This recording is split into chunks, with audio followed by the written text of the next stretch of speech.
Tutabakia na mwakilishi mmoja tu. Ambaye Simba Sport Club ambaye maisha haya tumeshazoea. Ile hatimaye mkiweza kupita kuna fununu kwenda kumbeleni muda kukutana na mtani wenu. Je, unaona kama mkutana na mtani wenu kutakuwa kuna ugumu wote? Kwenye sasa hivi kwenye makundi hatuwezi kukutana naye kwa sababu tuko kwenye poti moja, tuko kwenye kundi moja nadhani sasa hivi kwenye hatua hii hapa. Lakini kwenye labda pengine robo inaweza kaangukia au hatua ya nusu finali. Itakuwa ni fahari sana wanaume wa nchi hiyo wanaenda kupigana kwenye upande wa CAF. Kwa mimi kwa upande wangu Simba naweza nikasema najipakulia minyama kutokana na hapa Yanga kwenye ligi anatuonea sana. Kidogo tukikutana huko kwenye mechi za kimataifa kwa sababu tunakuwa tuna waamuzi wengine na tupo pengine eneo lingine sisi tunaweza tukachagua kuchezea hata nchi nyingine pia. Itakuwa ni fahari sana kwa upande wangu. Kwa hiyo tunaenda tutapambana ili kusudi tuoneshe wa kimataifa tumefika kwenye maeneo yetu sahihi.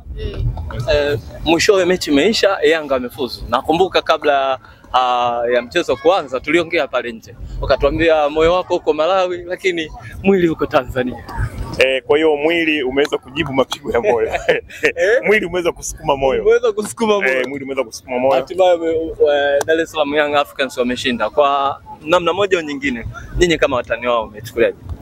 Tunawapa hongera kwanza kwa sababu ni jambo zuri ambalo tunaweza tukasema lilikaa kwenye mpango mbaya. Walikuja na game plan nzuri sana wapinzani, lakini Yanga alienda akawawini. Walishindwa kugundua uhatari wa Yanga akiwa kwenye eneo lake. Walishindwa pia kuwashika wale wachezaji ambao wana hatari kubwa sana. Kwenye Yanga hii hapa uti wa mgongo ni Pacome Zouzoua. Uti wa mgongo. Uti wa mgongo wa Yanga ni Pacome Zouzoua. Kaka, angalia Yanga ambayo Pacome anacheza chini ya kiwango inakuwa inapata wakati mgumu sana kwenda kupata matokeo. Japokuwa Dumbia yupo kwenye kupiga penetration pass lakini Pacome ndio uti wa mgongo wa Yanga. Nataka kutuambia yule ndio X factor. X factor yuko Simba. Yuko Simba. Yanga hana X factor. Yanga hana X factor. Lakini Pacome ni mchezaji mzuri sana ambaye sasa hivi tunaweza kusema yuko kwenye dunia yake. Kila kitu Pacome hata akifanya kibaya kinakuwa kizuri. Nadhani tumeenda kumuona hapa amefanya kila kitu. Bwana, nikupe hongera kwanza kwa kushiriki kuja kuona mpira mzuri, kuja kuona mpira wa kimataifa, kuja kuona sisi ambavyo tayari tumeshatanguliza mguu mmoja ndani kuelekea kimataifa. Nikupe hongera, karibu. Nadhani unavyo kujifunza, unavyo kwenda kuhadisia wenzako kwamba Yanga ni kubwa kiasi gani. Leo tumeonyesha kwa nini wale vijana wameitwa Silver na sio Gold wala Diamond. Kwa naomba ukawaambie kwamba Diamond ni nani, Gold ni nani, sawa hilo nakupa na kungata sikio. Mimi sitaki kuongea zaidi. Mimi nataka nimwache. Nyuma huko ameandika Uchizi Vunga. Ngoja geuke uone hapa. Uchizi Vunga katoka lakini ametoka dakika ya 76. Uchizi Vunga. Yaani maana yake uchizi sawa amekutana na machizi. Yaani wewe ukiwa uchizi umekutana na machizi. Sasa naomba nikwambie kitu kimoja. Hawa jamaa ungebahatika kukutana nao wewe. Ungebahatika. Yaani ilikuwa ni kiama kwako kwa mpira wako ambao unacheza. Mimi naomba niende. Malawi hakunaga timu ya mpira ambayo inaitwa Silver. Tunamjua bingwa wa Malawi ni Nyasa Bibure. Sasa wewe njoo ukifungwa na timu ya Malawi au ukishinda timu ya Malawi utakwenda kujigamba. Sasa William, sasa mbona anakupa pongeza akupata hela? Anakupa pongeza inataka mpe na hela. Mbona unataka na hela? Ongea. Sio shida zetu mashabiki wa Yanga. Yaani yule pale tulimwambia hivi, yes anajiita chizi, huko anakuja Milembe. Hapo ametibiwa. Yaani hapa amepata dawa. Kwa sababu tulimcholea mlango na mlango kamili alafu akaenda kwenye mlango uliochorwa.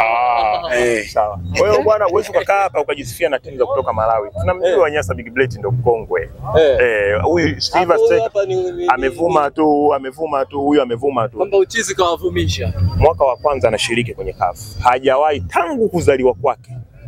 Silver Striker ndo mwaka wa kwanza. Kwa hiyo uweze kujivunia hapa. Lakini kwa sababu una win, unajua kwenye swala la mpira hata kama umecheza na timu ngumu au mbaya, issue ya kwanza ni kuwin tu matokeo. Kwa kuwa Yanga ameshinda, tunampigia makofi. Lakini huyu timu haina historia yoyote, ukimtafuta kwenye club ranking vile blaza, bado hajawekwa kwa sababu ndio mara ya kwanza.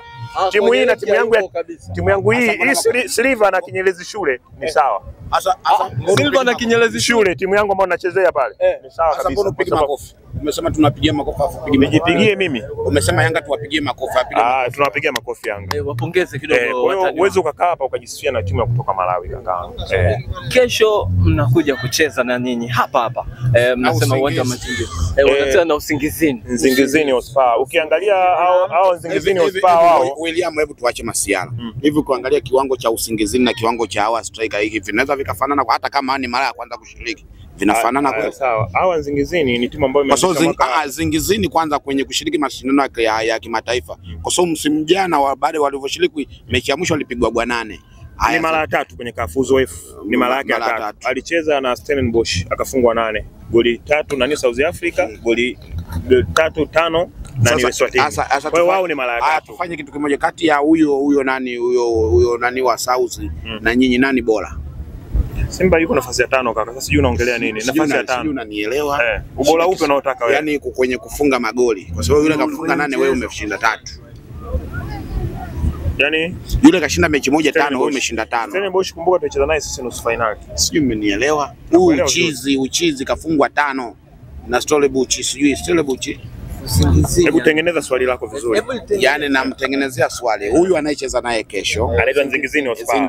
Usingizini. Leo inaitwa Usingizini. Sawa. Alicheza na yule Msauzi Stellenbosch. Mechi 2 kafungwa 8. Ambao mechi moja kafungwa 5 bila. Nyingine 3. Yaani nyingine 3. Sasa je, namuuliza sasa kati ya wale na Simba nani yuko bora? Hizo 8 ilikuwa ni kwa mechi 2. Hebu hilo swali lako ungeliuliza kesho baada ya sisi Simba kucheza naye. Nimeshamuelewa. Anasema kwamba wale na Stellenbosch walimfunga Nsingizini Hotspur goli 8. Away, yani home and away. Kwa sisi tumeshashinda 3. Kwa hiyo unataka tushinde 5. Ndugu kesho upo? Kesho mimi nipo. Na mimi nitakuwepo. Tuone sasa yupi ni bora kati ya Nsingizini. Hapo tutamaliza utata. Kwa alikuwa anataka kuangalia ubora. Kwa hiyo tumeshamwambia kwamba ngoja mechi ya kesho sababu tumeshashinda 3 ugenini. Ngoja tuone kesho ili kusudi. Ameshaondoka kule na mtaji wa goli 3. Unafikiri mechi hapa inaenda kuaje? Na kuna uwezekano wao kupindua matokeo? Kwenye mpira kila kitu kinawezekana. Kwanza mpira wa miguu lazima tupe heshima yake. Sisi Simba tushawahi kuchezaga na Jwaneng Galaxy. Tulishinda goli 2 Botswana. Tukaja hapa Lali Bwalia akafunga goli moja mapema tu. Tukawa na mtaji wa goli 3. Ludet Wandre anaingia mara 2 kwenye nyavu. Ni Shalobalo wa Kinamibia huyo. Goli la 3 linafungwa na Mudaziwa. Beki namba 2 Shalobalo huyo. Tulilia hapa Benjamin Mkapa goli 3 hapa. Simenielewa? Kwa timu ambayo inaenda kuchukua magoli mengi zaidi ugenini inakuwa ina confidence kubwa sana. Unashindwa kuwaheshimu wapinzani kwamba nimeshashinda. Umeshanielewa? Kwa moja kwa moja Simba kwenye mechi ambavyo tunaingia kesho sisi tunaamini yale ya Eswatini yameisha, tunatafuta mengine ya Benjamin Mkapa. Sisi mechi ya kesho tunaenda kuanza upya. Mechi ya kesho mnaanza upya. Usipomheshimu mpinzani wako na kuamini yale matokeo ya kule yatakuja kukubeba hapa, unaenda kupoteza mechi.